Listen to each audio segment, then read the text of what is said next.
Okay, hello everyone. My name is Michael Sarro. I'm the Assistant Director for Career and Employer Engagement here at Magnet Career Center. Thank you all so much for joining us today. This is our turning a temp freelance job into a career workshop. And we are joined by two really great Brooklyn College alumni, Kellie Lindow from Ascend Higher and Allison Rapp, who is a freelance writer and journalist. And they're both going to be sharing some knowledge in terms of what they do. And I think a lot of this is going to be very important to all of you that are attending, whether you want to be a freelancer, you're interested in, being involved with a staffing agency, what does that entail? I think we're going to get a lot of answers for you, especially for some of you that may have already graduated this past May. Okay, so we're going to get started. I want to introduce Kellie Lindow. Thank you so much for being with us today. She's a recruiter from Ascend Higher, and we want to know a little bit more about you and what do you do as a recruiter at Ascend Higher? What do you do there? What's your role there at the staffing agency? Sure. Well, thank you for having me. Let's see. So I've been with Ascend Higher for going on about 4.5 years. So I started there with, I guess, very little experience, and I've worked my way through. We have different types of roles. So we have like a sourcer, a recruiter, and a coordinator. I work as and also sales. I'm sorry. So I work as a recruiter and a coordinator. The difference between those is the recruiter is more of like on a sourcer type of level. So that means that they look for people online, they look for the people for jobs. The coordinator type of position is the one that has direct contact with the client and will sometimes send candidates to the client, speak to the client about like what they have as for needs for, I guess, like the person coming in, and also doing negotiations on different types of like and fees and any type of other details that are entailed into working with the candidate and the client together. Great. And, can you explain how staffing agencies, headhunters work, and why is it beneficial to use a staffing agency as part of a student's job search, especially now? Well, one of the biggest reasons I feel that working with a staffing agency and a recruiter is really beneficial is because we are the direct line to the hiring eyes. So for example, if you're looking for a job, you go on these job boards, you try to network, you try to like talk to people, but recruiters are actually the people that are going to be sending your resume directly to the decision makers. So, that's the biggest reason I feel like is the best way to be able to use a recruiter is because we're able to put your resume in front of the hiring eyes maybe faster than it would take to send your resume through Indeed or Monster or ZipRecruiter. As far as how we work, if you ever speak to a recruiter or a recruitment agency and they ask for like a fee up front, or they ask for your first paycheck or like a percentage, that is not something that you want to work with. Recruitment agencies actually make their money from the client side, not on the candidate side. So I think that's something important to mention. Absolutely, definitely something to mention. Students should be aware of that. That's right, that the recruitment agency, the staffing agency makes the money from, like what you said, the employer itself. So the employer that's bringing it. So it shouldn't be no cost to any of you. So I want everybody to know that, because that's very important. Because sometimes I think students may think that that's what they should be doing. They should be putting the money in and paying somebody to do this, and it's not that. Absolutely not. Anytime when someone asks you for some money up front or something like that, just run far away. And another thing I want to mention too is that sometimes I'll reach out to people and they're like, oh, well, I'm already working with this recruiter, I don't need another recruiter.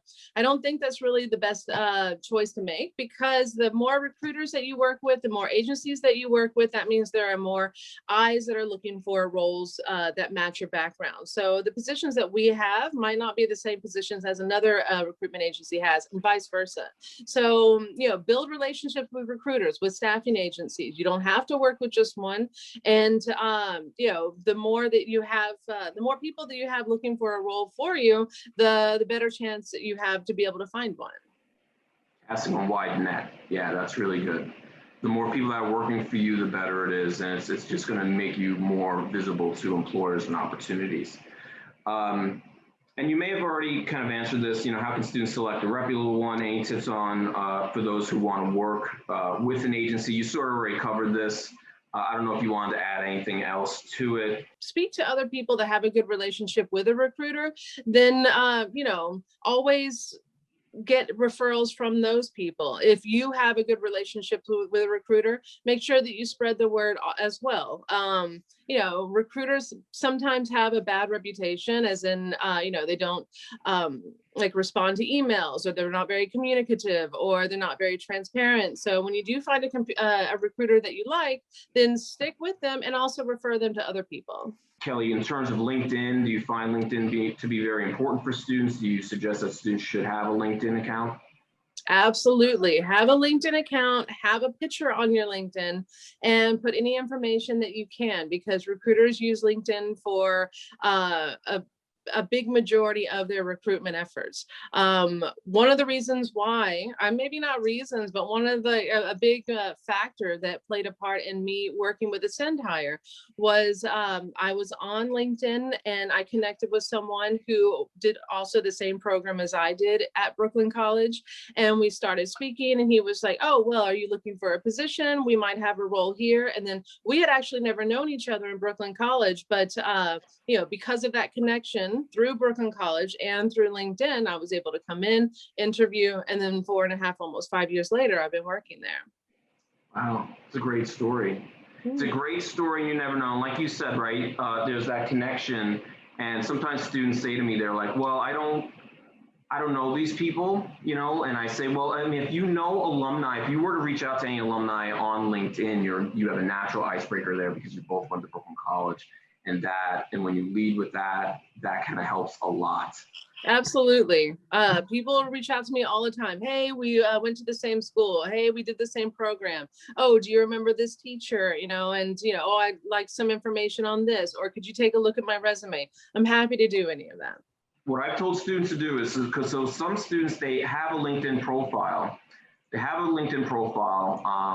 the thing about the LinkedIn profile, it's sort of bare bones, right? So I usually tell people, it's like, you should literally try to copy the content you have from your resume, paste it into your LinkedIn profile. Like Kelly, like you said, they should have a photo on their profile. Their headline should actually be very specific, like to who they are. So if you're an aspiring writer journalist, or if you're aspiring, HR professional, like, it should be easy for people to be able to see that. And I've also told people that they can also put links to their work. And if you are in a very visual media field, you can actually take photos and flyers and things that you've created and actually put that onto your LinkedIn. It sort of serves as a secondary portfolio. So for anybody here that has LinkedIn but actually didn't do anything with their LinkedIn yet, first thing is take what you have from the resume, copy and paste into your profile. And Kelly, we're going to talk a little bit about resumes in a few. What kind of opportunities do you receive that may be of interest to, let's say, recent graduates? And what is the best way for students to apply to those opportunities? Sure. So one cool thing about Ascend Hire is that we work with many different clients in many different industries. So we often have entry-level roles for students that maybe have maybe a year experience in different types of fields. Some that come to mind are entry-level HR, entry-level legal opportunities. Also, we work with it's a for-profit organization that works under a nonprofit umbrella. So they're always interested in recent college graduates with a nonprofit background. So, anything that, if you have any type of professional, administrative, or any type of experience in any industry, really, I mean, we probably will have, or will have in the future, or have had in the past, any type of entry-level roles for recent college graduates. A lot of recruitment agencies, they'll focus on maybe only legal roles, or only financial roles, or only marketing. We cover many different industries and many different levels. So that's a really cool part about our agency. How can someone stand out in particular from the huge crowd of other applicants? Well, One thing that I can definitely say is if you are face to face with someone who's interviewing you, or you're face to face with a recruiter, one of the biggest ways to be able to make yourself stand out is a good attitude. If it's through a Zoom interview, you can also show, or a phone interview, you can also show, a good attitude, high energy, flexibility, someone that's positive. It's amazing how, like, sometimes I'll speak to someone and they have a really great resume, but then they have no energy, or they're only stuck on one type of role, or if you're going for a specific industry and things like that, I understand, but having a positive, upbeat type of energy and personality definitely takes you a long way, because I've seen some people that had like a really great resume, but they didn't have that. And so it's really kind of hard to place them, because unfortunately there is a very large pool of candidates because of recent college graduates, and because of the past year and a half of the pandemic. A lot of people have, lost their jobs. They're back in the job market. So this is a really strange time right now. So to be able to put yourself, make yourself stand apart, or out from the crowd, would be like a really good energy, and just really like positive, upbeat. That takes you a long way. How do you recommend, or what advice would you give to students who might be nervous or feel discouraged throughout this process? Just keep going. Just keep going, really. That's like the biggest advice I can give to anyone facing any type of opposition. Nothing's going to happen if you stop. Keep making connections, keep applying, keep talking to people, keep fine-tuning your skills. If you don't have that much administrative experience, there are loads of programs online that you can practice with your typing. You can practice Excel skills, practice with your Word. There's lots of different assessments online that you can do. A lot of times when you go to recruitment agencies, if you don't have a lot of experience, I'm talking about hours, and specifically, but if you don't have a lot of administrative experience on paper, but you have really strong data entry skills, or you're a really fast typer, that will get you also different places, at least to like an entry-level foot in the door type of role. But if you stop and you just, it's too difficult, I can't do it, I don't know what else to do, then nothing's going to happen. If you don't do anything, nothing's going to happen. And if I could add something as well, how important Excel is. Yes. I think that's probably the most common thing, even now, even to this day, Excel is still super important. So some students put it on their resume, but they don't have that proficiency in it. They just are familiar with it, but there's so many different programs online, even on YouTube, where it gives you tutorials on Excel. Like, you can learn that, not only that, but other things as well. But Excel is something I always hear about, at the very least. Totally. Like Excel, absolutely. Typing.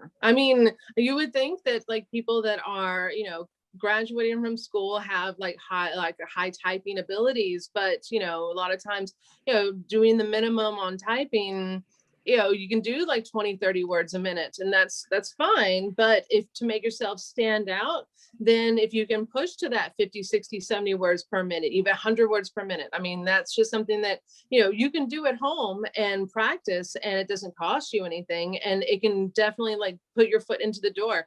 We have placed many people that were just really fast typers for clients that were looking for, entry-level data entry type of positions, and then they've moved up. But to be able to get your foot in the door, you have to show that you have those skills. There's a couple of things I wanted to mention here too. Gabriel has suggested, write out and prepare 8 different scenarios of experiences to indicate star behaviors. And that's something that we're going to cover in the interview section, I think, a little bit later with you, Kelly. But that's interesting to have those kind of stories about your experiences probably in the interview process, but we'll talk about that in a second. And then Natalia has, of course, Director of Magna Center. Good tips: stay productive while you are job searching. An employer might ask what you have been doing during the job search, and it will be a red flag if your only answer is looking for a job, assuming that you're not working. So you should be learning something or upskilling, right? Yeah, my favorite / not favorite response to that was, I don't know, collecting unemployment. I was like, okay, at least like fake that what you're doing something or show that you're somewhat motivated. But yeah, I've gotten more than one time I've gotten the response of sitting around watching Netflix and collecting unemployment. So yeah, try to make yourself seem a little bit more involved than that. That's right. Right. Yeah. Not that I've been binge watched 10 different shows during the pandemic or whatever. So Yeah. Definitely showing that you've been active. So for any creatives, and I just want to drop this in here too, for any creatives that are here that are journalists, because again, Allison Rapp is a writer journalist, and I do meet with a lot of people that are journalists, writers, or creatives. And again, this goes for everybody, but especially them, because during the pandemic, I've told students to stay creative, create your own projects, be a little bit of an entrepreneur for yourself, create your own projects. And then we can add that to the resume. At least they can see that you've been working on stuff. It could be scripts, it could be articles. And again, we'll talk to Allison a little bit about that as well, and her experiences, of course, during the pandemic. But yeah, definitely upskilling and just staying busy and productive is the way to go. You have to do that. Yeah. Raquel, I believe there's one last question for this section. Yeah, so we've touched upon it quite a bit, but if you have any more additional tips or suggestions on how to stay productive while looking for a job. I guess the first thing would be networking, connecting with everyone that you know that's either in your industry or from your programs, from your schools, from your social circle. If you can find any type of like work that you can put on your resume, that's anything as like an internship, or you helped your friends, construction office with a filing project, or if you did a volunteer type of position that helped your community for a month-long type of thing. Just doing anything that shows that you are working towards your goal. Going on a trip down to Mexico for 2 months and, helping with the farmlands of something, just anything that you can do to show that you've been active. And like what we said, not like binge watching Netflix and collecting unemployment. I guess also polishing up on your skills. Like I said, there's lots of, you can find anything out on YouTube. And so, looking at different types of like YouTube videos on how to use Excel, how to use more advanced Excel skills, practicing with your typing. And there's different type of typing assessments online. Just anything to show that you have been working towards a goal. That's what people are more interested in. Yeah, absolutely. No, absolutely. And the typing aspect too, I know there's a lot of students who are not a big fan of writing, and typing and whatnot, but I tell people it's like the more that you do it, the better it becomes, right? So yeah. You're going to be writing professional emails. So maybe you could type fast, but also we have to make sure that accuracy is part of that too, and making sure that, because again, we have to switch from our texting ways to also our professional writing ways. So that's something also to keep in mind, and people notice it. Absolutely. Right. Students will email me and they will put lowercase I, they will do all kinds. I even seen people put LOL, and I'm like, no, don't do that. And especially don't do that with recruiters and employers. So just be very mindful of that. And Kelly, I mean, hopefully you don't see that too much, do you, in terms of like applicants? And it's a fine line, I think also once you get a relationship with a recruiter, then, I guess communicating on a more like informal level is fine. Another thing to, I guess, suggest is to always try to mirror the tone of the person that you're writing. So if they wrote to you and they said LOL smiley face, then I guess it's okay. But if they're a very professional, very straightforward, very polished type of communication, then you definitely want to mirror that as well. So keep in mind who you're speaking with. I think that's important.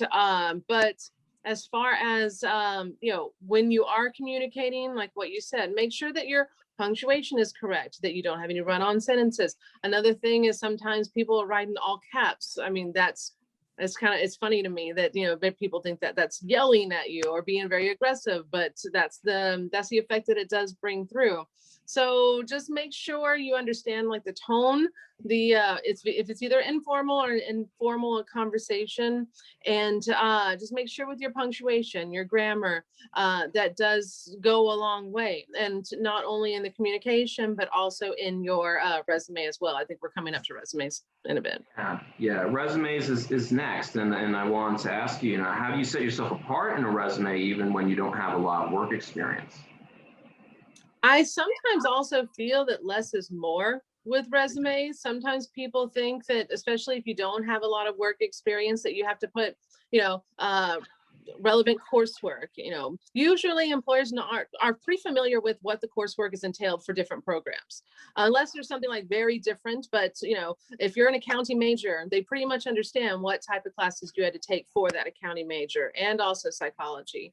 But if there's anything like that's different from the traditional, I guess, like course load, then maybe put that. But you don't have to fill up space just to fill up space, because to me, it's like, let me know the basics. And then also, if you want to fill in a little bit more to give some more detail, that's fine. But I don't need to have like a full paper or a full page of your relevant coursework, what classes you took, what grades you made in each one. That's okay. I'm all right with that. Let me know like what your education is, when you graduated, or when you're set to graduate. A GPA is also good to put if you have a high GPA. If you don't have a high GPA, anything lower than, I would say, maybe 3.0, then I would not put it. And then of course, if people ask, then you can give that information. But to me, it's less is more.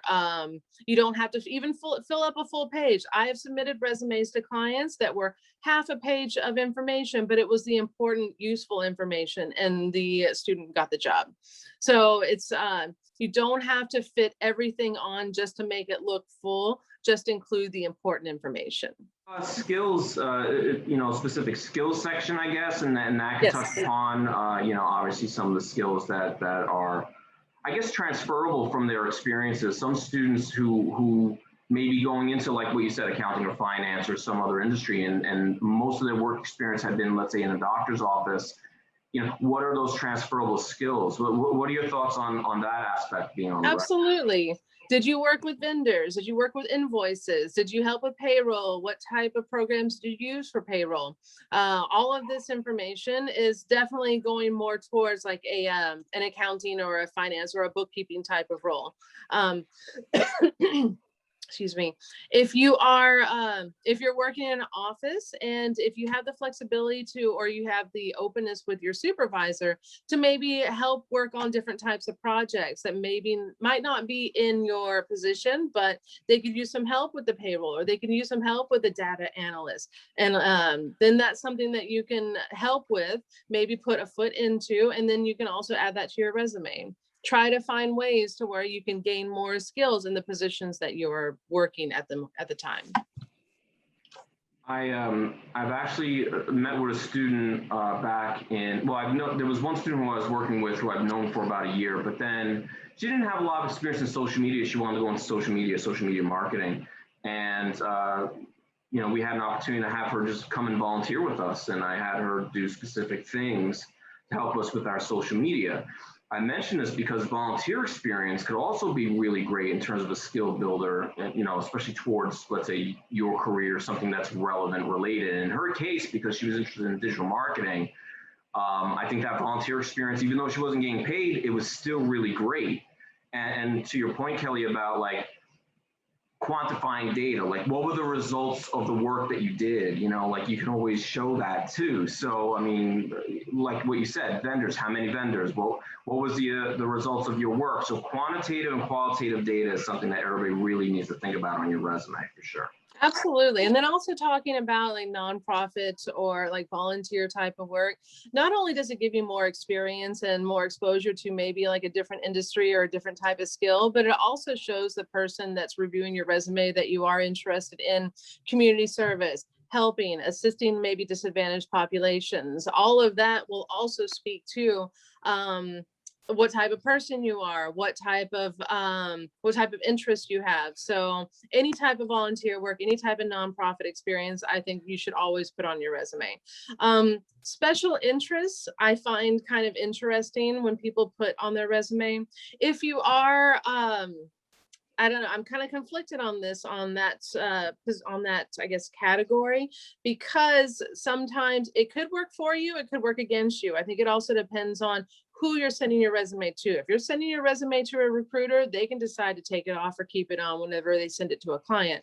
But if you're sending, for example, special interests is like photography, traveling, and cooking, and you're sending it to, like, say, a lifestyle type of magazine, then yes, absolutely.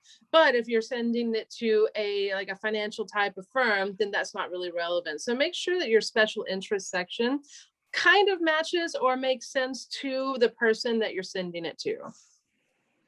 And one question I do get from students is, does your resume have to be one page? Does it absolutely always must be like one page? Oh, I don't think it needs to be one page, but it doesn't need to be 5. Especially since if you are an entry-level type of person and you don't have that much experience, if you've only had like a couple jobs, then it shouldn't be more than one page. You should be able to consolidate it into, one page. That should be fine. If you've been in the workforce for, say, 10 years and you've had maybe like 5 roles and they're all in, I guess, increasing order of being promoted and things like that, then yes, keep it at 2. I would say there's no need for it to go over 2. Don't stress yourself out if it goes over 1 page and then like a couple lines on a second one. But like I said before, less is more. Don't try to just fill up information just to fill up information. As recruiters, we look at a lot of resumes every day. We're looking for that specific type of information to take out, what we're looking for, what your experience is, what skills do you have, what programs do you have, when did you graduate, where do you live? All of that basic information can be easily found. If you muddle it up with a lot of different types of details that aren't really relevant, then it also puts out the impression that it's not very focused. And so when you submit your resume, you want to submit something that's focused and detailed, but also relevant. Very good point. Very, very good point. And the next part, of course, we want to talk about here is what's your opinion on the importance of cover letters, the dreaded cover letters? That's what I'm saying to me. I believe if you're sending a resume to a recruiter, I don't think a cover letter is really relevant, because they're probably going, if they find anything that's valid or pertinent for their agency or for their role, they're going to call you. If you're sending your resume to a direct client, then I would say a cover letter might be interesting. That might be able to set your resume apart. If your cover letter is specific to that organization, if you mentions things that are specific to that company, sending a generic cover letter to who it may concern. I am writing, just like the basic template that everyone writes, don't even send one then, but if you're going to put in the effort to make to do a cover letter, then make it relevant, make it directly to the person, make it specific for the organization. Don't send a generic cover letter, because people will receive that all the time and just pass right through it. It's not worth your efforts, if anything. So if you're going to do a cover letter, then make an effort to make a really good one, the one that stands out and makes your resume stand out. Right, exactly. And with cover letters, we do have examples, templates of that. We do have our Magna resume guide where there are examples of resumes there. And then the other thing too is the Learning Center at the college. I'm not sure how available they've been during the pandemic. I'm sure they have been. They have a division called the Learning Center. They have a writing tutor there. So you should definitely take advantage of that. We're going to be back in person in the fall anyway. So I think that is going to be very important for those that are, feel less than confident when they're writing cover letters. There are options and resources for you to take advantage of. So, okay, and we have another series of questions here regarding interviews. And I think, Raquel, if you want to go into that section next. Yeah, sure. So do you happen to have any specific examples on how candidates have made themselves stand out during the interview process? Sure. I mean, as far as like what we have spoken about before about energy, positivity, a good handshake, a good strong handshake. I don't know. Are people even shaking hands now? Maybe like, offer an elbow bump, or a strong one. But, keeping the energy up, keeping the positivity up. That's like the biggest thing. A lot of times when I do interviews right now, they're either on Zoom or on phone, but you can even tell through a phone call what type of energy someone has. Another thing that I always suggest to people is when you do have a phone interview to stand up, walk around, because that will put some more energy and pep in your voice versus if you're like laying down on the couch, with the TV muted. So those are some things to make sure that you're able to stand out. There have been lots of clients that have told me that whenever they've decided on different candidates, oh, well, this person was great. They had energy. They were positive. They were, a go-getter versus the other person that had a great resume, but they seemed really lackadaisical and not really interested. They were probably in their pajamas watching TV. So, I mean, it's something that you have to, I guess, make a mental effort in doing is, do some jumping jacks before the interview, just something to be able to put some more energy and pep in your attitude, because it definitely comes through on an interview. And especially during like a phone interview when they can't see your face, they can't see your facial expression. So you have to be able to convey that through the phone. I definitely like that jumping jack idea and might take that myself for future interviews. There you go. And when it comes to specific questions as well, such as that very dreaded "tell me about yourself" question, do you have any tips on how to approach that when it comes to answering it specifically for an entry-level role? Absolutely. So keep it short, keep it professional. What I always like to tell people is I can give you an example for myself. So your name, where you went to school, what you graduated in, what your interests are, and what your skills are. So for example, all right, so my name is Kellie Lindow. I did my bachelor's in psychology at University of Houston, and I graduated in 2002. Later in 2015, I graduated with my master's in industrial organizational psychology from Brooklyn College. I have a background in hospitality, teaching, recruiting, and also sales. And I am interested in gaining more experience in blah, blah, blah. So keep it short, keep it professional, and keep it relevant to, the position that you are that you're interviewing for. And should be about a minute, right? About a minute or so. About a minute, really. I mean, like, it doesn't really have to be like that long. You don't want to sound like you're rambling. You want to keep it very professional and just keep it very, you don't want to go into like what you did this past weekend or, what your favorite cocktail is. You want to definitely keep it more professional than anything. More times than not, when people get nervous, they share more information than they probably should. Try to be careful with that. I don't need to know about the boil that you just got taken off from your armpit from last week. That has happened. So, you definitely want to make it sure that you don't share too much information because that can work against you. And I've told students to kind of write it out. They should write out what they're going to say, but not as a script, but as a talking points kind of thing to keep it within not only the time length, but also like the key points that you want to make. Sure. To keep it within that time frame. Yeah. How can you get to know what kind of manager someone is during the interview process? My favorite question is, you can ask a question, then you can also like see what type of interview they're giving. But my favorite question is, how would people describe you as a manager? So you're not asking them to describe themselves. You're asking them to basically infer how other people think of them. So sometimes that answer will be different just depending on what type of manager they are. So, they might say that I'm a very strict manager, but I think I'm blah, blah, blah. Well, the way that people perceive them is probably the way that you're probably going to perceive them as well. So that's my favorite type of question to ask. Also, look at details on how they conduct the interview. Are they focused on only you, or are they distracted? Are they looking at the wall while you're talking to them? I've had an interview like that to where they were just looking directly past me at the wall. It looked like they were about to fall asleep.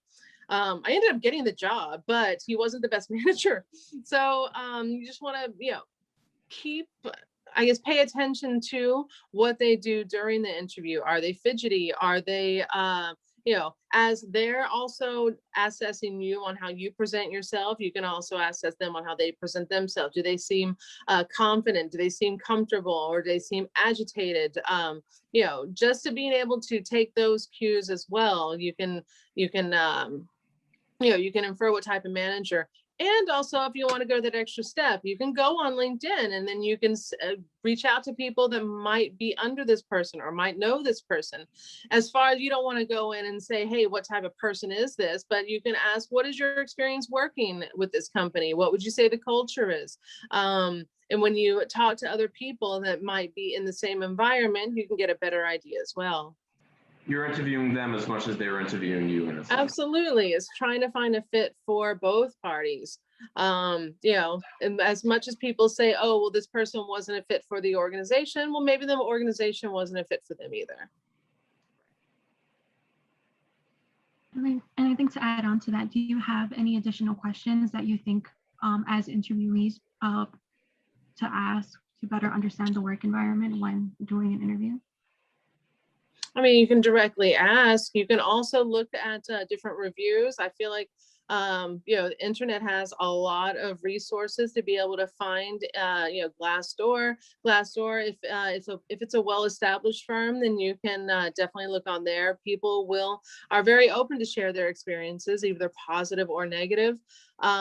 Speaking to people that work there, speaking to people that have worked there in the past, maybe if you found people that have worked there in the past, they'll be a little bit more transparent in their answering versus people that are working there now, because they might be feel a little strange about answering that. But as far as looking for the culture, there's a lot of information you can find online, and for people to speak to. Yeah. And then also, I guess, trust your gut. Trust your instincts, trust your gut. As soon as you walk in the door, what type of office is it? If it's working in an office, not remotely, what type of office? Is it clean? Is it cluttered? Is it, well lit? Is it, all of these different things will contribute to the work environment. All very good points. When you go on an interview, those are all the things that you need to kind of be aware of and consider. And I've actually turned down employers because I went there and I was like, this place is filthy. I was like, no, this was not for me. Actually, it was for an internship, actually. And I was like, no. Yeah. I mean, your job is going to be a place where you're there 8-9 hours a day. I mean, that's a big chunk of change of time, big chunk of time. So you want to be in a place to where you're comfortable, that you feel that you feel like you can grow, that you're appreciated. And, the environment is definitely a place to be able to, I guess, get that type of feel. Absolutely. So we've gone through all our questions so far, but I want to see if anybody's putting any questions in the chat. If you do have any questions for Kellie, put some questions in the chat. We're going to go through some of the ones that were added earlier. Let's take a look. At them. Okay, so one student asked, would we be burning bridges if we went to the interview with a client of a recruiter and you don't take the job at the end of the day? Absolutely not. I mean, like what we were talking about before, they're interviewing you as much as you're interviewing them. I've worked with people since I started working at Ascend Hire, say 4.5 years ago, that, they went on an interview and then it wasn't for them. And then if I really like the person, then I'll be like, all right, well, let's try you for this place. And then we'll just keep on going. I mean, every job is not it's not the perfect fit for every person. So, it's not burning bridges. One thing that would burn a bridge with a recruiter is if you went on a job interview, you told the recruiter that you didn't want the job, and then you went directly to the client and told them that, oh, I want this job. Or if the client went to the candidate behind the recruiter's back and said, oh, we want to bring you on, but we just don't want to pay for the recruitment fee. That's something that would burn a bridge, and that also causes like legal action as well. So be careful with that. You don't want to do anything like that. But if you go on an interview and you decide that the role's not for you, it's not what you expected, the environment's not what you wanted, the commute's too long, there's lots of different factors that go into reasoning why someone doesn't want a position, and that's totally fine. Okay, there was a question here, what can I, as a history major with a master's degree, do for, let's say, a staffing agency like Ascend Hire? I'm assuming this is to not only maybe be placed in a job, or you would help them find a job even though they had a history degree. What are your thoughts on that? Somebody that has a history master's degree. We've had legal clients that have reached out to us that were looking for candidates specifically with history degrees. They didn't want someone, they were looking for legal assistance. They were looking for people that did not have a JD, did not have like a political science type of background, because those type of people usually want to go into law school and want to become lawyers. So our client was actually looking for people with English and history majors because they were looking for legal assistants that were going to stay. So, I would definitely say keep your options open. If you're looking for something that's like in an office or in a corporate type of environment, make sure that you keep up or you develop your administrative skills. And I don't think that's really like a block on anything as far as like the history degree. Maybe even researching too, as a researcher, I think that was another one that I've seen, that could be a really great role for somebody who is a history major, so definitely keep that in mind as well. Totally. Okay, so let's see. Smiles go a long way on an interview, yes. If you blank out on an interview, no. Hopefully you don't blank out on an interview, no. And again, for students that need to practice your interviewing skills, we have mock interviews here at Magna Center, so you can always meet with us to discuss that. Let's see. And another thing is, I know that interviewing can be really stressful. Like people can get really nervous, like their nerves can get the best of them. It's okay to tell people, oh, I am so sorry, I'm just a little nervous. And then like the person will also feel a little, I guess, relieved as well, because sometimes the other person's nervous as well. You can, take a deep breath and then, try to collect your thoughts. But telling someone that you're nervous isn't a bad thing. It can like also show that you're a little human. Exactly. Absolutely. So somebody had posted something here. I believe these were just questions maybe to supplement the additional questions that you could ask during an interview. I think one was, what attributes does someone need to have in order to be really successful in this position? So you being the interviewee, asking this of the interviewer, right? So, and what types of skills is the team missing that you're looking to fill with it, with a new hire? Yeah, these are all great kind of questions that you can ask the employer, right, Kelly? Absolutely. Absolutely. I can ask the employer, or when you go on the interview, you can ask the employer. Another question, a great question that people ask is, what's the traditional career path people have taken that have started in this position, especially if it's an entry-level position. That's something that can get you a lot more motivated, and also shows the interviewer that you are interested in moving forward, that you are motivated, career-minded. So yeah, all those are really great questions. There's another question that sometimes comes up. I want to see if you like this question that a student can maybe ask, which would be like, what are the expectations of the person in this role, for the first few weeks, first few months? What do you want them to accomplish? Is that a good question that you can ask? Are you talking about like me to ask the client, or? The client would then ask the employer, let's say, what are the expectations? Yeah, no, absolutely. No, all those are great questions. The more interest that you show during the interview, the more questions you ask like this, the more that they see that you are interested, that you are, thinking ahead, that you have put some thought into the interview. So, I guess one of the bigger mistakes that people can make is at the end of the interview when someone says, okay, do you have any questions for me? And no, I'm okay. That doesn't really show that you put like a lot of interest in it, and you're not really thinking a lot while they're speaking. So you definitely want to make sure that you can mention something that they had mentioned before or prior, or during the interview. And, oh, well, I remember when you mentioned this. What did you actually mean by? Or to expand on that, could I ask you? Just to show something that you are engaged in the conversation and you're interested in it.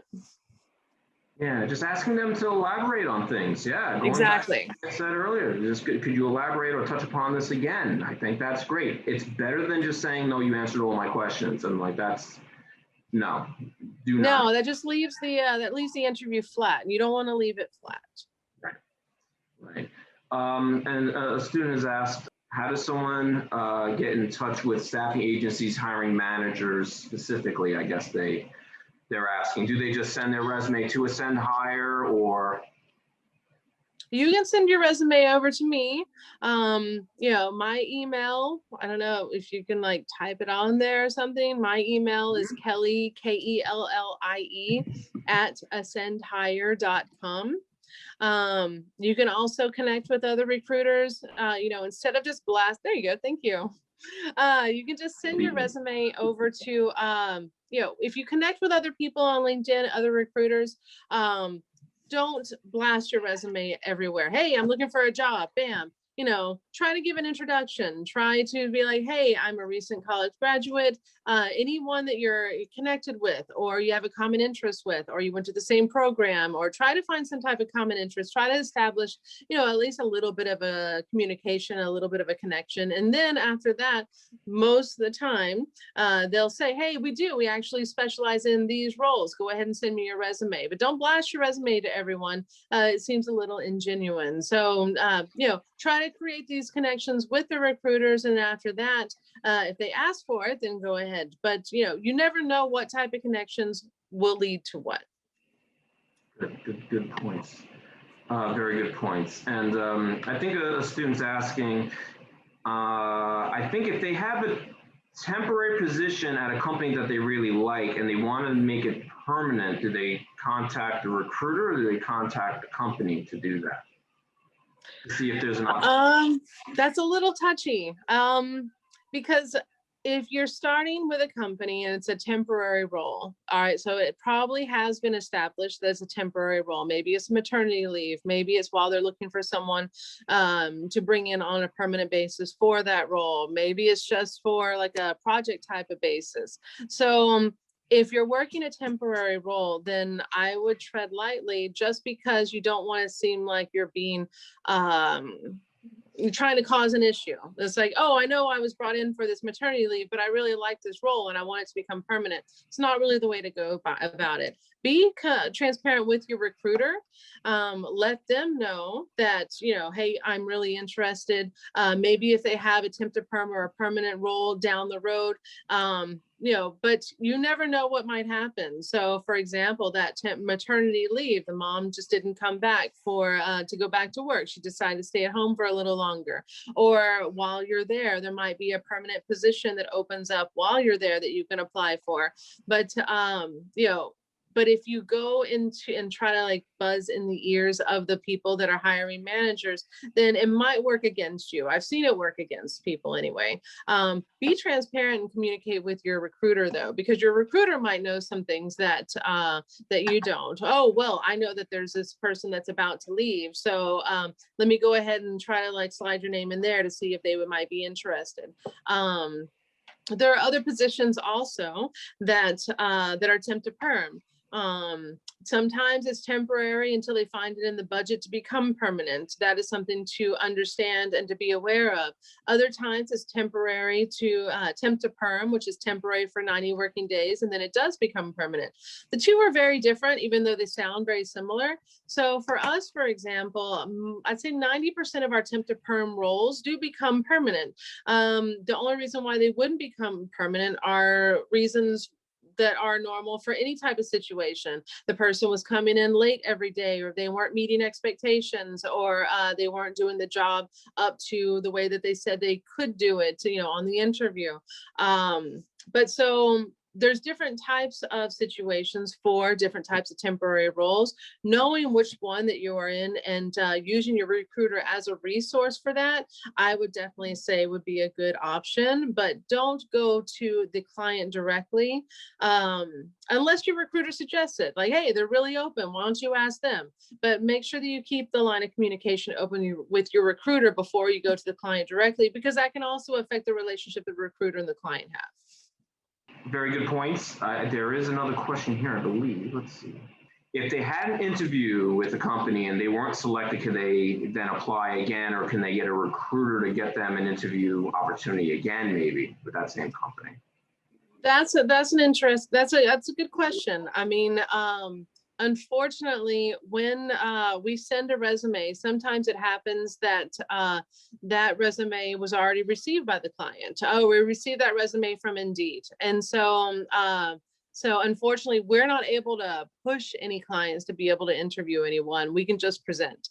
So, and then also, if we present a candidate that has already been sent to the client, maybe by a job search engine or maybe by another recruitment agency, then we're not able to work with that candidate, with that client any longer. So we can only have so much influence on a client and on a client's like decision-making process. So we can present the person, but if they've already seen it, then there's nothing we can do.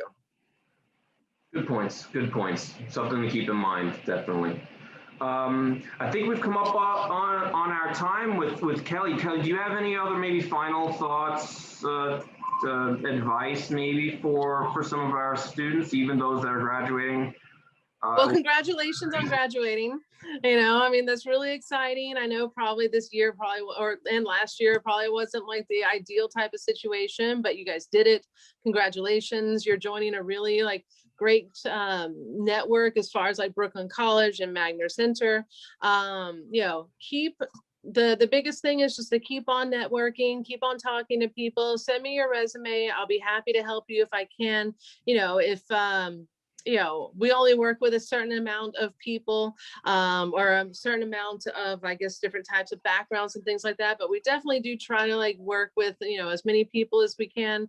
And also something that just got brought up by one of my managers was that we do have an internship that's available right now. So anyone that's interested in maybe some type of HR or bookkeeping or administrative type of position, send your resume over to me as well. I'll have a complete job description later on that I can send. And yeah, congratulations to everyone graduating that graduated this year, last year, and good luck to you in your job search. Really great. Thank you so much. This is Kelly, great advice, great insight. Really, truly, I hope that students here really got a lot about that, about Ascend Higher, about the work that you do, how they can prepare themselves to be successful. I think this was really, really great. And we really appreciate your time. Thank you so much. Thank you for having me. Always a pleasure. Have a great day. You too. Take care. Bye. Bye. Okay, so I am going to bring on our next speaker, and it is Allison Rapp, who is a writer and journalist, freelance writer and journalist.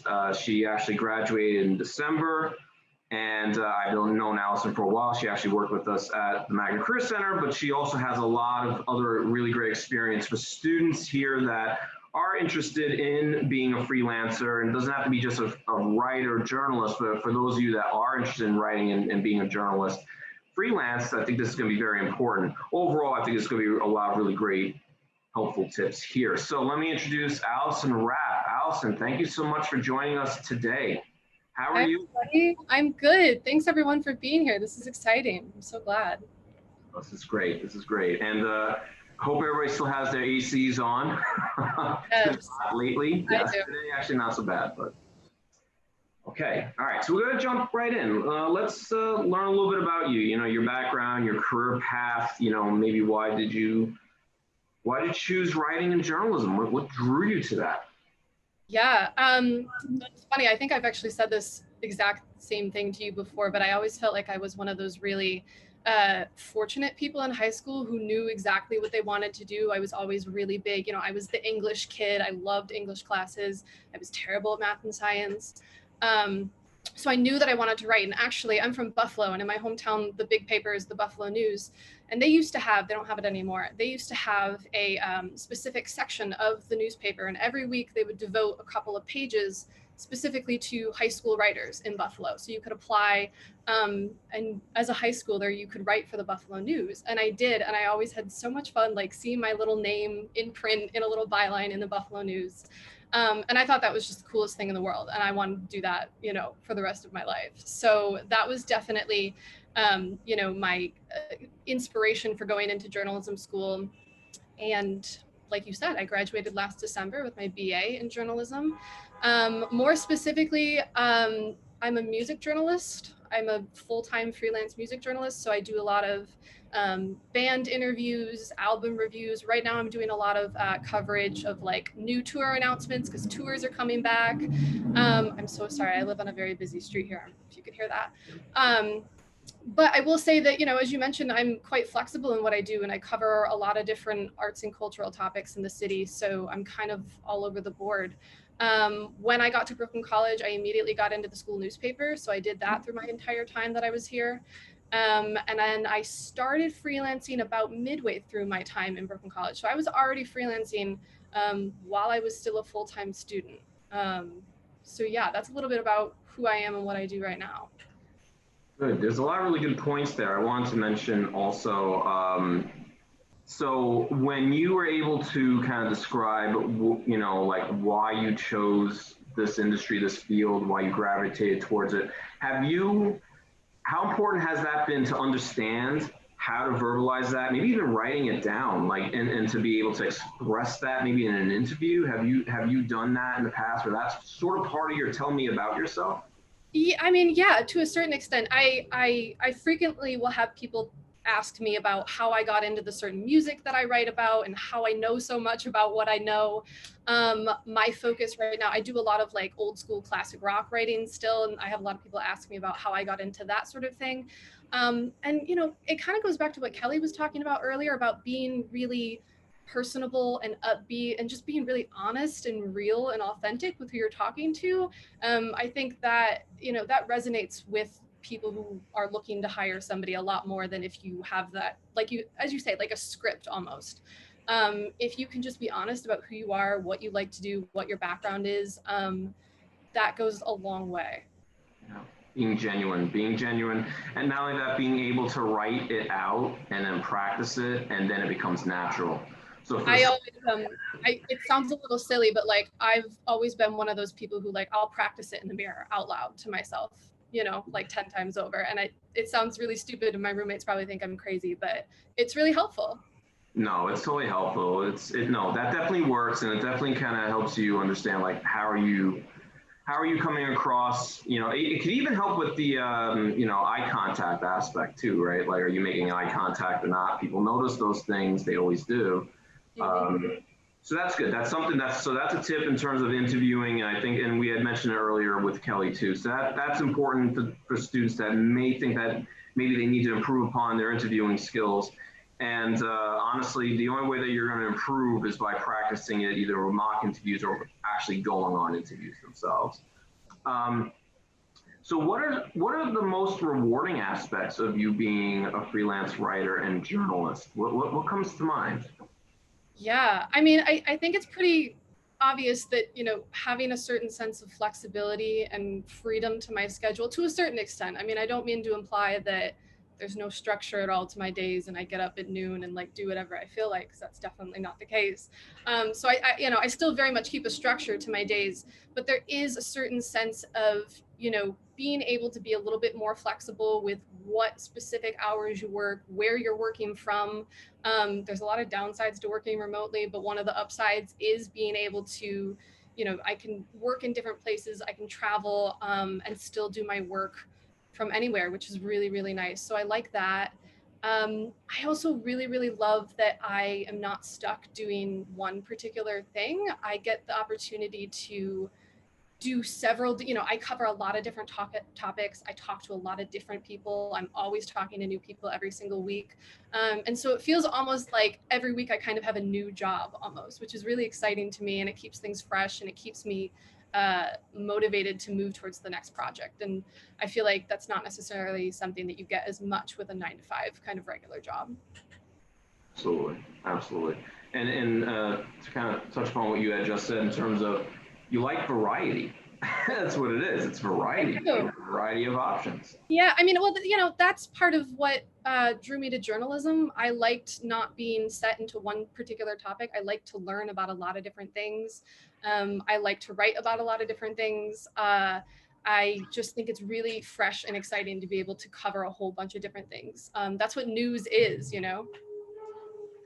And not only that, but then you're also able to maintain that main music passion. So you can still do music passion. So not only is it variety, but it's also being able to be adaptable to whatever it is, the topics that you're writing. So for any freelancers, just in general, I think this is just a common theme. You could be a freelance videographer. Also, it's all this still applies. Like if you're a videographer or if you're a freelance photographer, whatever it may be.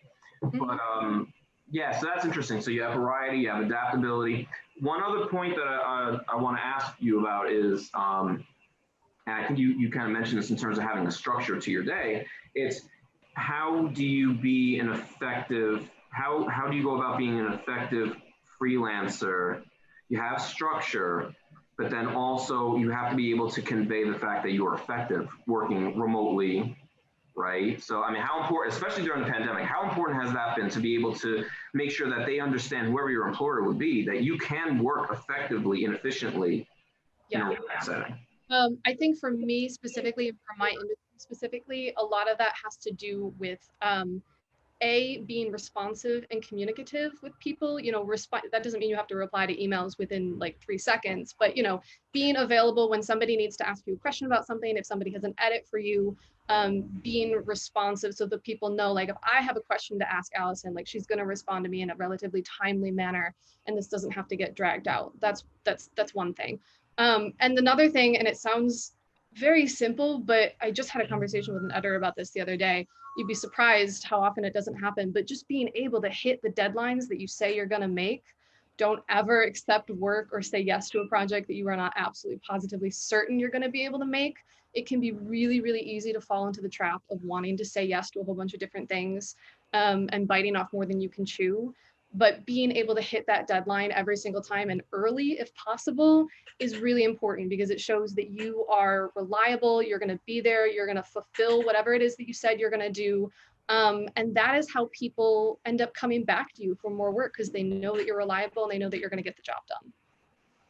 Interesting point. I think that's interesting that you mentioned that point about making absolutely sure that you can meet those deadlines, because as a freelancer, no matter who you are, no matter what kind of freelancer you are, that deadline is the most important thing, right? So, and again, word of mouth in terms of being able to be referred to other people to get even more work.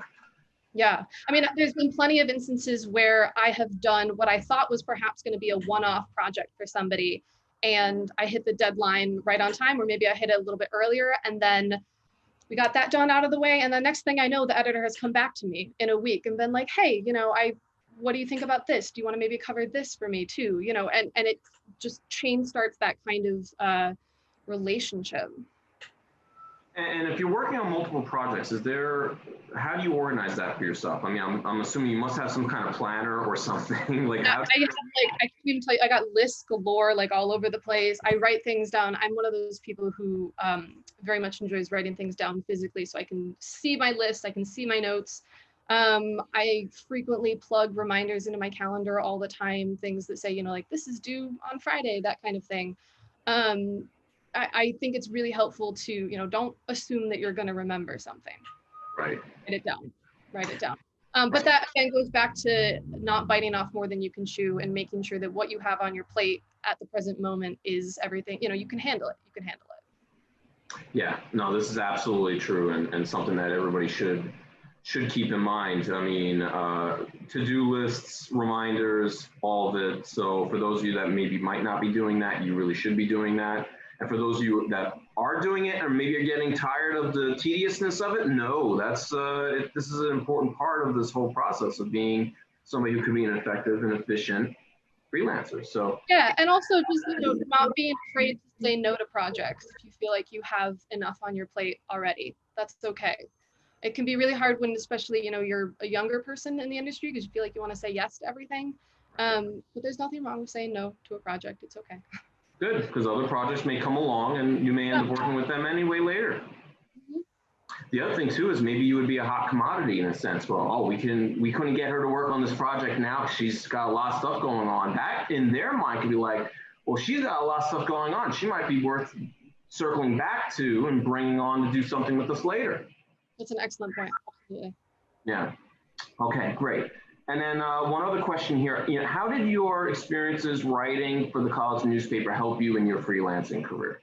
Oh, the college newspaper. I miss it so much. I started my freshman year when I was there. And I always tell people, and I feel like everybody who works on the college newspaper knows this, but I always tell people that you should never, you know, assume that the college newspaper is not legit or is not doing real work or anything like that. I think the college newspaper is just as legit as the New York Times. I mean, we do the same work, we do the same things. I can't tell you how many college campuses across the country break news, like really important underground news on campus all the time. So don't assume that just because it's a campus newspaper, they're not, you know, doing the exact same nose to the ground kind of work that real journalists do. I mean, that's a real journalism gig. But even perhaps more importantly than that, it is the perfect way to start building that portfolio of work that you have. So, you know, I did it through all 3 years. And by the time I graduated, I already had this huge, hefty portfolio of work that I had already done for the school newspapers, interviews, news stories, columns, you name it. I had everything right there ready to go. I put it all on a website, which is another thing that's really important for freelancers of any kind to perhaps think about making for themselves. So that then when I went for, you know, if I pitched a new editor or I applied for a job, I had a website ready to go where I could say, here, look, here are all my clips. And I already had a pretty impressive body of work to show people.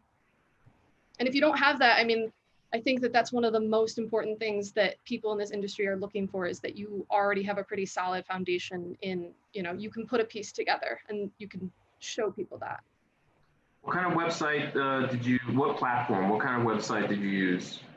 I use Wix, which is, I mean, it's not a very good website. I am not a graphic designer. I'm not a web designer, but it's enough so that people can still go and look at it and click through and read my work in various publications. And it just makes it really easy. Yeah. Yeah, Wix is pretty good from what I've seen in the past, and that's something that students should think about. WIX, I'll put it in the chat, Wix, for those of you that don't know. That's one option. Of course, there's other ones as well, WordPress and whatnot. So definitely having something online. Your thoughts on maybe even adding like your content, or even these students here, if any of them are writers and creatives, like putting that onto their LinkedIn, making their LinkedIn a secondary portfolio. What do you think of that? I will occasionally post pieces on LinkedIn. I definitely have my website URL on LinkedIn. I know that for a fact. I even have it, it's in my email bio too. I kind of spam people with it almost. I don't necessarily throw it in their face, but you never know who's going to click on it. Someone might see something that they like, someone might decide to browse it for a couple minutes, and that might be how you get your next gig. Yeah. Yeah. Do you think that people, like, if students don't have the time to, if they don't have the time to create the website just yet, you know, I tell them, all right, LinkedIn is one option.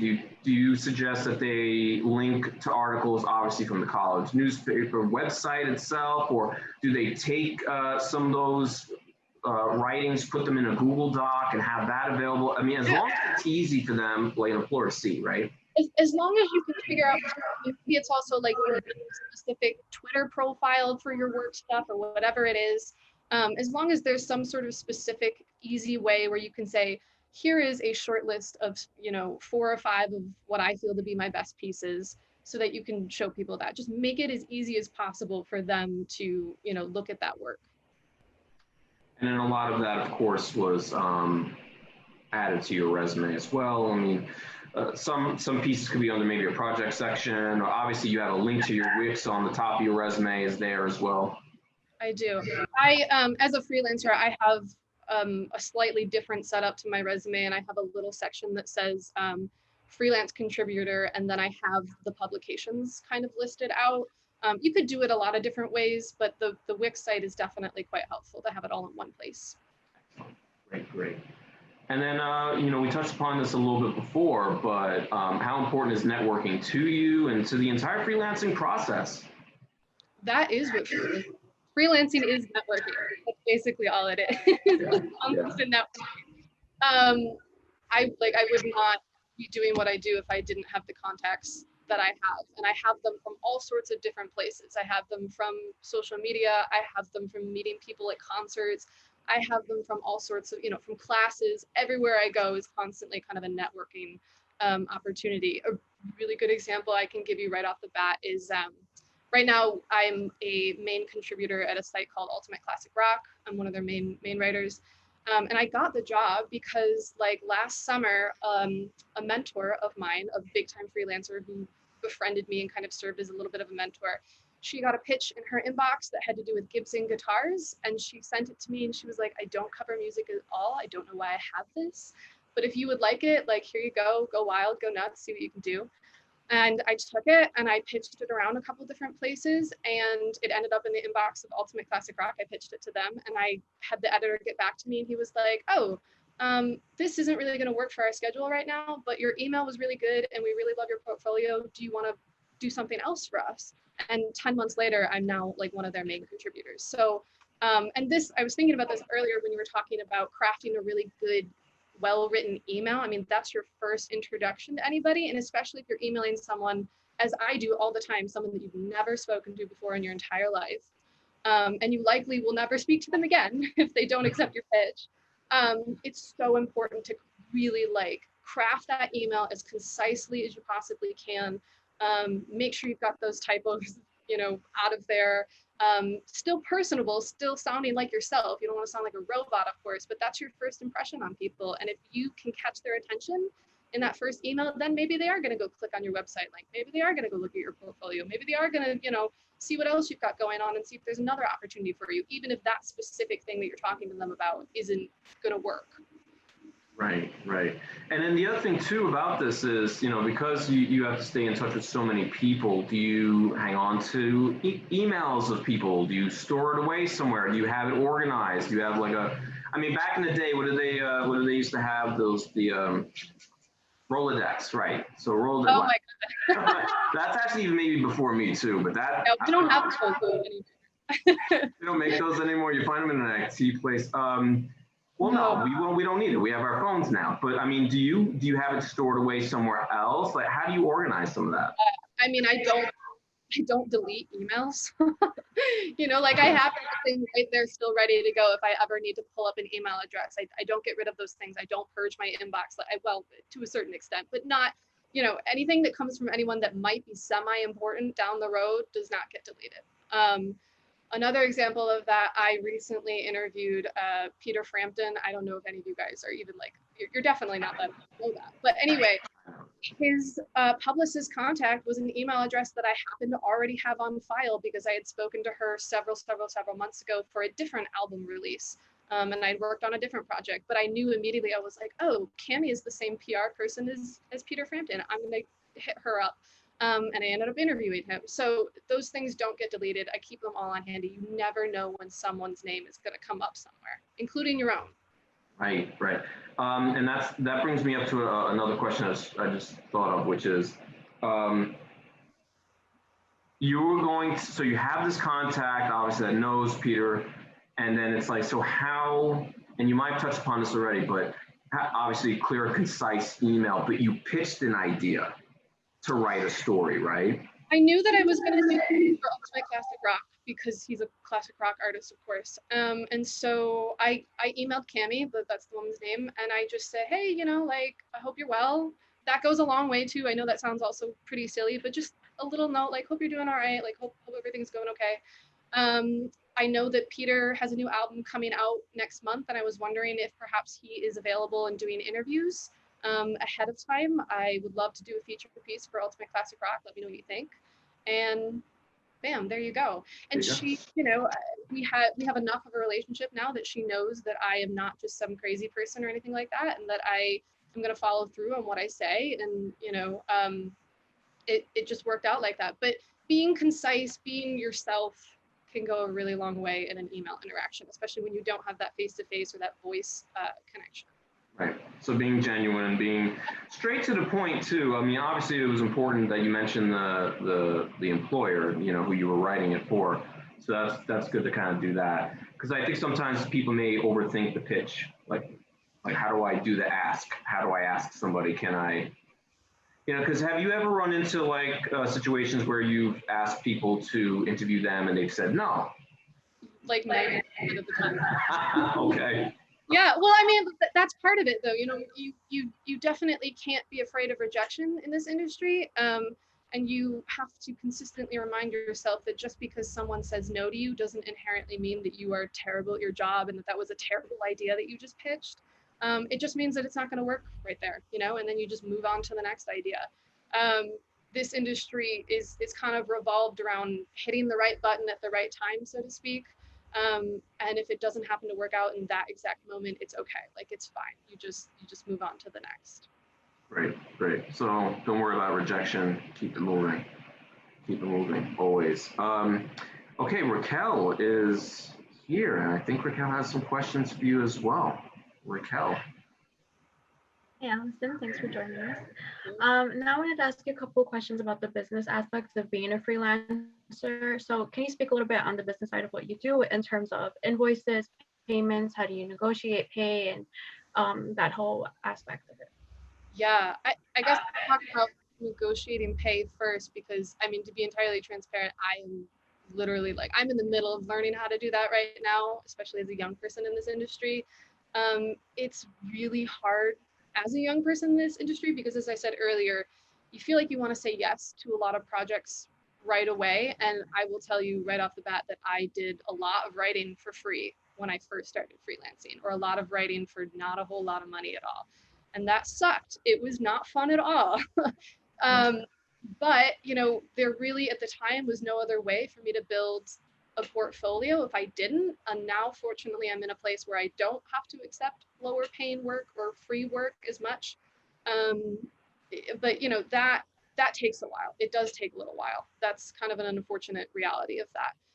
And in terms of negotiating pay, especially too as a young woman in this industry, it can be hard to ask for more pay, because you feel like, you know, you really want that job, you want that gig, and you feel like it's worth it to just say yes to that if it means that you get the job, even though you know that that pay rate's a little low. And unfortunately, you know, freelancing in and of itself is not a super lucrative business, like, just flat out.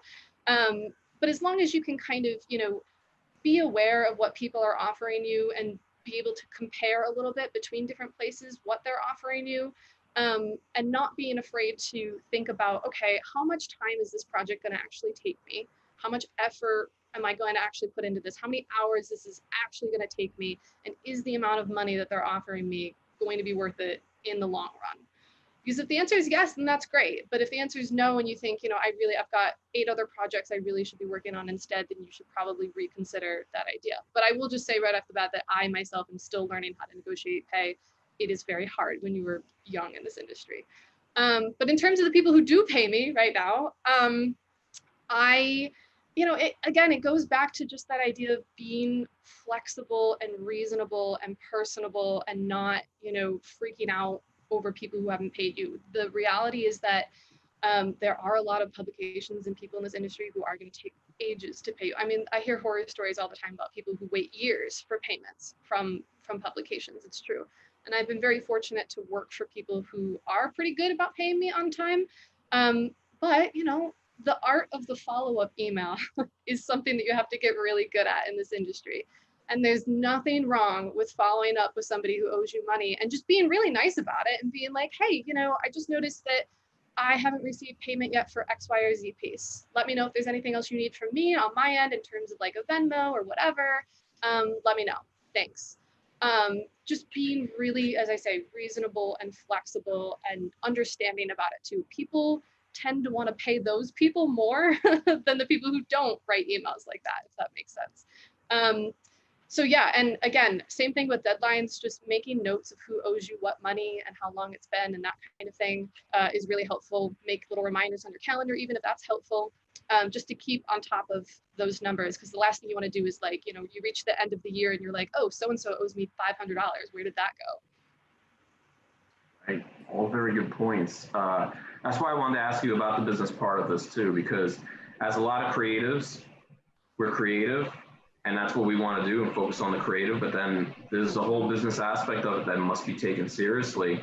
And like you said, it's negotiating pay, keeping track of the invoices, keeping track of who's paid you, who owes you money, things like that, being highly organized because it's a business. This is how you're going to sustain this, right? So, but I do have an interesting question though. Obviously, I mean, we don't want students, and let's see what you have to say about this. Obviously the business aspect of it should not be the driving force or should not take over the creative and the enjoyment side of what you're doing as a freelancer, correct? Oh, yeah. I mean, absolutely. Yeah. I don't think that anybody, I don't know anyone in this industry who has gotten in it for the money. Like that's not why we're here. And I would certainly say that, at least for me, speaking personally, I find that the enjoyment that I get and the fun that I have doing what I do, the like excitement that I feel when I have a new piece out or a piece goes really well and I have a really good interview or whatever, that always outweighs anything else. I do want to ask you just a few more questions. Do you feel like you are a bit of an entrepreneur because of the entire, obviously, this whole business aspect and you managing your own time and yourself as a talent?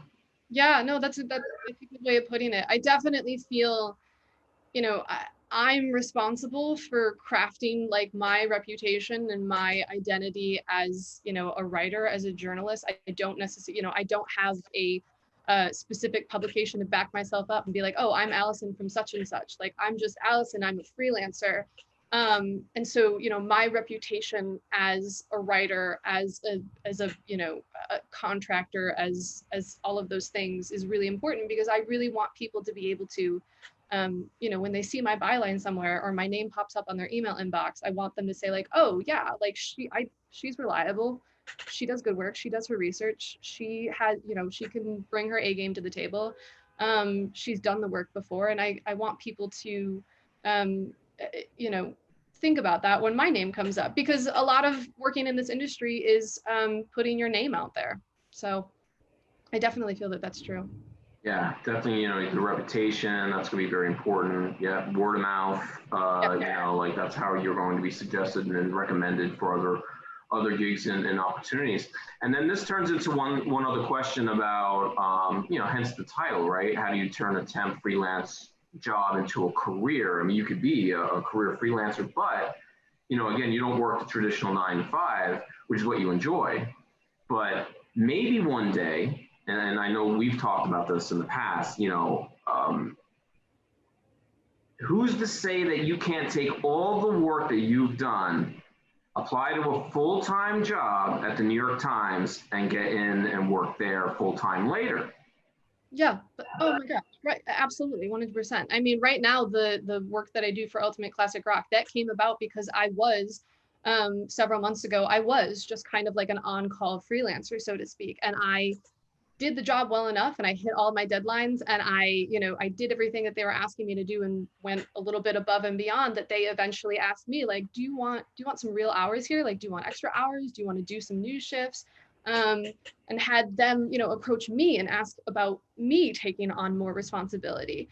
But you're completely correct. I mean, I see job openings all the time and I've put in job applications from time to time because I do have that flexibility to potentially do it. And if I get an interview out of it, I mean, great. If not, I have other stuff going on too, but that flexibility is always there. And I really like that. I realize, of course, that the flip side of that coin is that, you do constantly have to hustle for your next gig, your next project, and you're constantly, the gears are always going like this. And that can be really frustrating and a little bit unsettling, especially during the last, year and a half for sure. But it's a trade-off. I think it's worth it, at least for now. Good. No, that's really good. And that's good for you to know, and that's good for you to understand that. You understand it, you've thought it through, and the same thing with other students as well. Like this is what you have to accept. These are the realities of it. But there are opportunities that could be there for you in the future. Do you have any final advice for students who are interested in pursuing, freelance work? I mean, it could be anything. Like, what could they be doing right now to kind of prepare themselves for that work, that mode of work? Yeah, I think the one thing, I mean, there's several things that I would say. One is definitely like, whatever topic you want to get involved in, try to get as deeply involved like in the people who are already doing that work as you can. Read a lot. Whatever people are writing about the topic that you want to write about, read all of those people, read their articles, read what they're doing. You can learn a ton that way.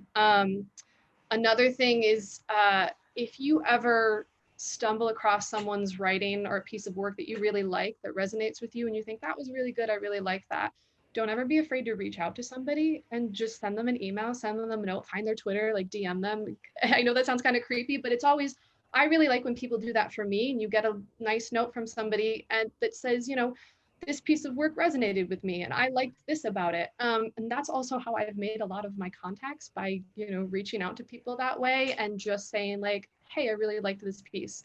That's another thing. And then lastly, this is a piece of advice that people have given me, and it's that you should never, be afraid or ashamed to take on other work that isn't directly freelance writing. I've done so many different things like that are not strictly writing, that have helped me, keep the lights on and keep doing what I really love to do. I've waited tables, I've done copywriting, I've done social media, I've worked nonprofit gigs, I transcribe interviews for other people. I do a lot of work that is not strictly, what ends up appearing on my own byline. But it is what helps me keep things going, and it means that I still get to do what I love to do. And that doesn't make, you any less of a real freelancer if you're doing other work too. So that's another thing I would say. Yeah, and to kind of, because I've known you for a couple of years, I know that you did an internship with a documentary filmmaker.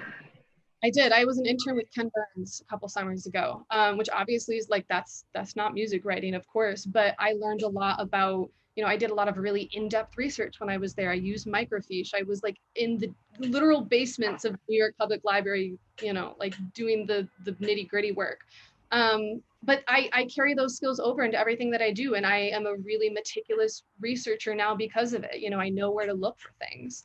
And all of those different skills that you end up doing in those different jobs that are not necessarily exactly writing, they carry over all the time. Yeah, so the researching part, the social media, which you helped us with, which was great, the copywriting, proofreading, script reader, script writer. I mean, there's so many things that you can kind of do from that. And yeah, again, this goes back to the transferable skills and what you can kind of gain from it. So, okay, let's take a look and see if anybody has any questions for you. I know that somebody had asked about, is there any, well, one person has said, is there any position available for someone who has acquired an MA in French? So as a freelancer, MA in French, and I'm thinking, well, why not write freelance for some type of French online website magazine? Yeah, I mean, that's the beauty of working remotely these days. And that's the beauty of, I work with people from all around the world, and you can work with people from all around the world. So definitely, see what maybe you can dig up on the French internet. There's probably some blog sites, even if they're not very big, they don't have to be very big, obviously. I'm sure that there's sites out there who would be happy to have, and actually they'd probably be quite interested in an American who has an MA in French as well. That's kind of something that you could use to your advantage. Yeah, and I actually saw it in the reverse, actually. We had an Italian transfer student, right, study abroad student who was here, learning things here in America, and then she was able to take that experience, and when she went back to Italy, she was able to write for the newspapers there based off of this experience. Or, perhaps another idea is maybe you then end up pitching some ideas to some American publications here that have a basis around like French culture, or maybe you're able to speak to like French transplants who live here in New York and talk about their experiences here, or whatever, you know, just finding some sort of way to kind of, you know, we talk about this all the time in freelancing. When you pitch somebody, you have to be able to show why you are the perfect person to write that piece and why it shouldn't be anybody else. So if you can say like, well, you know, I think I should write this piece about French transplants in Brooklyn because I have an MA in French and I have a background in this, so I should be the person to write it. I mean, you can write it a little bit more nuanced than that, but that's kind of the idea. Yeah, I like that. And look, again, we're a bunch of creatives, right? So we're thinking like we're already brainstorming ideas. Like, Yeah. what are options? I love it. Email me. We'll talk about it. French filmmakers, anybody that's based here in the States or maybe in France. And again, look, Allison did research for documentary filmmakers. So, I mean, boom, there you go. That's perfect in itself. Yep. So, all right, let's see, what else do we have? Okay, somebody asked, and you touched upon it a little bit, but what does your typical day look like? Yeah, it changes quite often. Well, okay, I typically have 2 different days during the week. One of them is I do work news shifts for Ultimate Classic Rock. So I am on the clock. I'm covering any breaking news that happens in the rock world. So right now that's a lot of, like I said, tour announcements, bands going back on tour. So that is oftentimes what my day will look like. That's part one. But then on days that I'm perhaps not on the clock, it can look like, oh my God, it can go all over the board. Sometimes, you know, if it's towards the end of the month, perhaps I'm organizing a bunch of my invoices, making sure that I've got those set up and ready to go for the end of the month. It is often me following up with pitches to editors and being like, hey, just wanted to see if you had any thoughts or questions on this, let me know. I'm probably brainstorming whatever my next pitch idea is.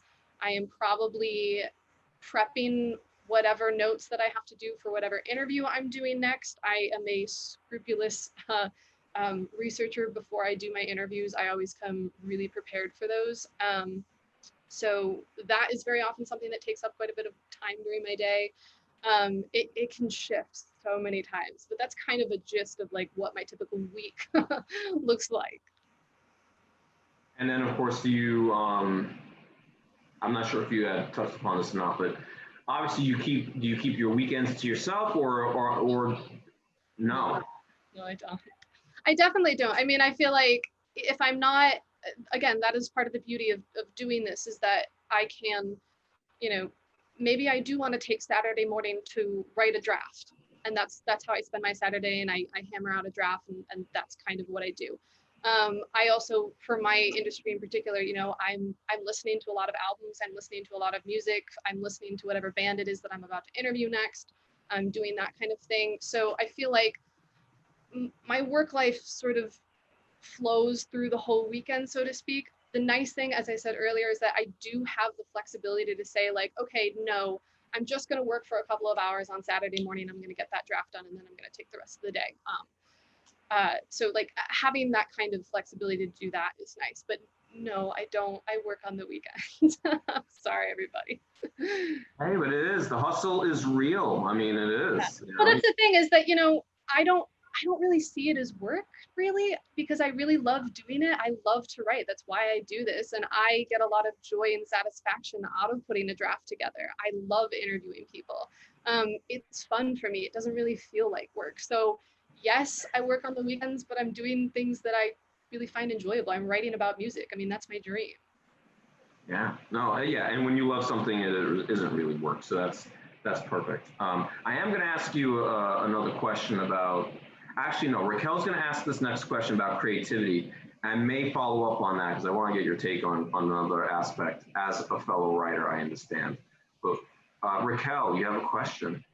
Yes. So what do you do at times where you have to get something done, where your creativity is not flowing and you're having trouble creating content? So essentially, I guess, a form of writer's block. Yeah, that's a good question. It does kind of go back a little bit to, I'm always reading, and I'm always like out and about in town, kind of like looking at different things. So if I'm not, you know, I'll read through different articles and see if maybe there's something that sparks my interest about something else, and maybe that leads me down another path that article didn't cover, and I want to try that. I'm constantly looking at, you know, what's going on around town, who's playing a show where, what art exhibits are opening up next week. Oh, there's a new restaurant down the street that's brand new, like what's that about, that kind of thing. I will also like poke other people's brains and just like see what other people are listening to and be like, oh, did you read anything this week that you really liked, or did you listen to any music or album that you thought was really cool, or like what are you doing? Just like keeping my ears open to everything that's going on around me, I think is the best way that ideas come to me, so that I don't end up, you know, I think if I sit down at my desk and I try really hard to think of an idea, that's when I usually don't come up with anything.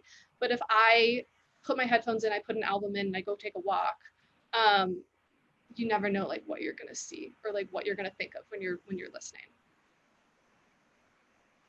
Point, yeah. So the point I wanted to make so I'm a writer, right? So amongst other things, photographer, I've done writing, graphic novels and screenplays and whatnot. So I understand the entire the writer's block part.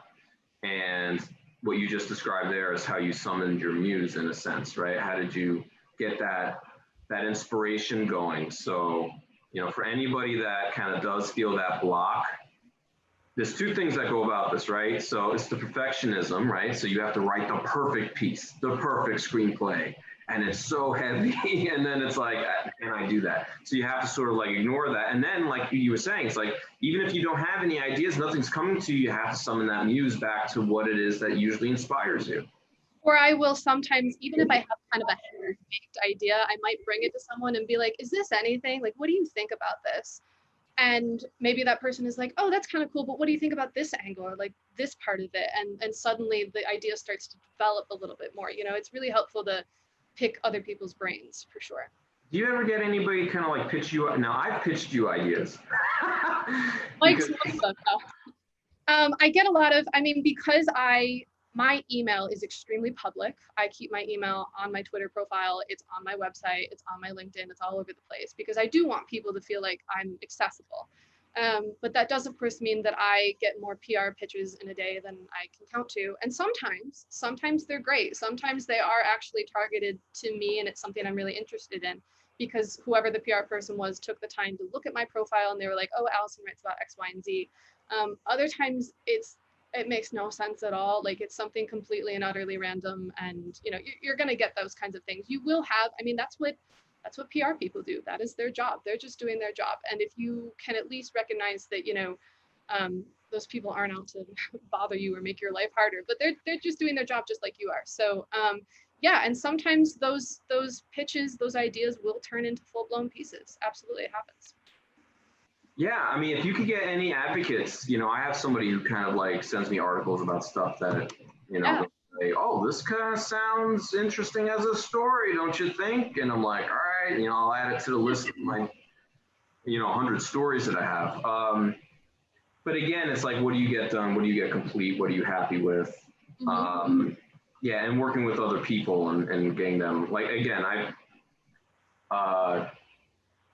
I'm going to throw this, I should get paid by these people. Atlas Obscura NYC, look up Atlas Obscura NYC. These are like, well, I forget how many places there are around the city now. Over 600 unique places around the city that New Yorkers actually don't know about.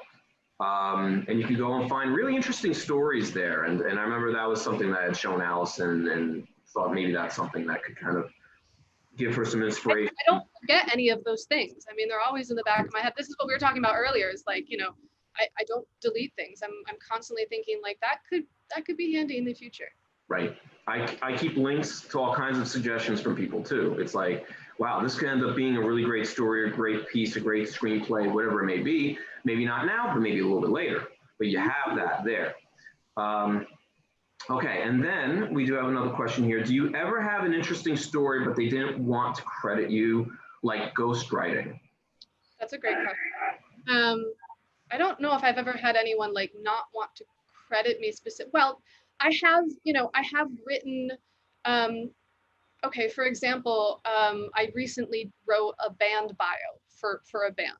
Now, my name is not going to be on that, obviously, you know, like it's not going to say by Allison Rapp. It's just going to be a bio on a band's website. And I guess, you know, part of it is not necessarily wanting credit for every single last possible project, because it's very dependent on what the project is. Obviously, if you're actually breaking a news story or you're doing an interview, you're going to be credited on that. And anyone who tells you not to be credited is like not legit and not real. But in terms of, you know, it's perfectly okay to indicate when you have worked collaboratively with other people, and said like, I did such and such project with so-and-so, and you know, making it very clear that you worked with others on that kind of thing, even if your name isn't specifically attached to it. You can, but you know, these are questions that'll probably end up coming out in an interview when you end up speaking more directly with whoever it is that wants to hire you. You know, I just think that part of that goes back to being very organized about the work that you have and having it in one place, and being able to point to certain things and be like, I wrote this.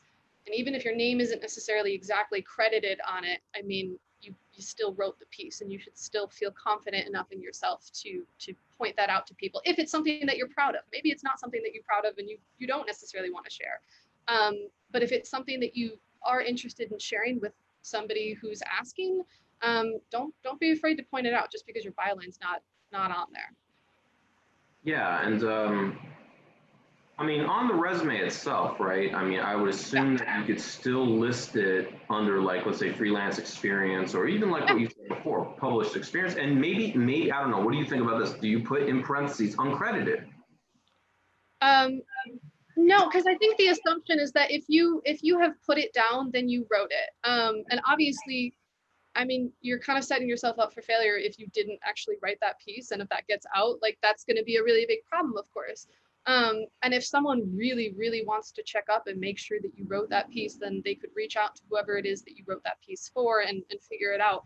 But I mean, there's a sense of kind of, you know, honesty in this industry where it's assumed that, like, if you said that you wrote something, then you wrote it. And hopefully you're not working for anybody who is purposely trying to rip you off. If there's somebody who is purposely trying to say that your work is theirs, then that's a big problem. But there's a big difference between that happening and somebody saying, hey, do you think you could write my bio for me?